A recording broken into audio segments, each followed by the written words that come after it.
Sir நல்லா ஸ்பைஸியாக செம்ம டேஸ்ட்டாக இருக்குது. அடை மாதிரி தான் தட்டியிருக்கேன். எல்லா வெஜிடபிள்ஸ் சேர்த்துருக்கேன். நான் கேரட் துருவி போட்டிருக்கேன். நல்லா சூப்பராக இருக்குது. டேஸ்டியாக ட்ரை பண்ணி ஹாய் ஃப்ரெண்ட்ஸ், இப்போ நம்ம வந்து இந்த ஓட்ஸில் வித்தியாசமாக செஞ்சு பார்ப்போம்.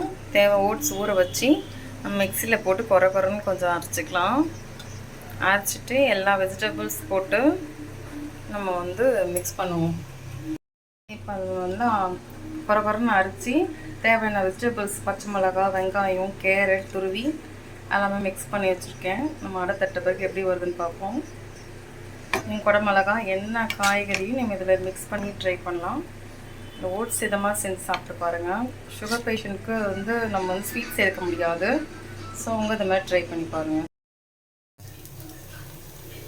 இதுமாரி தட்டிடலாம், மெலிசாக தட்டலாம். உங்களுக்கு தடியாக வேணும்னாலும் தடியாக தட்டிக்கலாம். என்னென்ன தேவையோ வெஜிடபிள்ஸ் நான் இந்த கேரட்லாம் துருவி போட்டிருக்கேன். நீங்கள் எப்படி வேணுமோ மிக்ஸ் பண்ணிக்கலாம். ஒரு 2 மினிட்ஸ் தேகட்டும். ஓட்ஸ் அடை சூப்பராக இருக்குது ஃப்ரெண்ட்ஸ். நான் திருப்பி ரோஸ்ட்டாக வந்திருக்கு, லைட் ப்ரௌன் தான். நம்ம இன்னும் கிறிஸ்பியாக வேணும்னா ரொம்ப சிம்பிளாக வச்சு ரொம்ப நேரம் ஒரு 3 மினிட்ஸ் குக் பண்ணிங்கன்னா போதும்.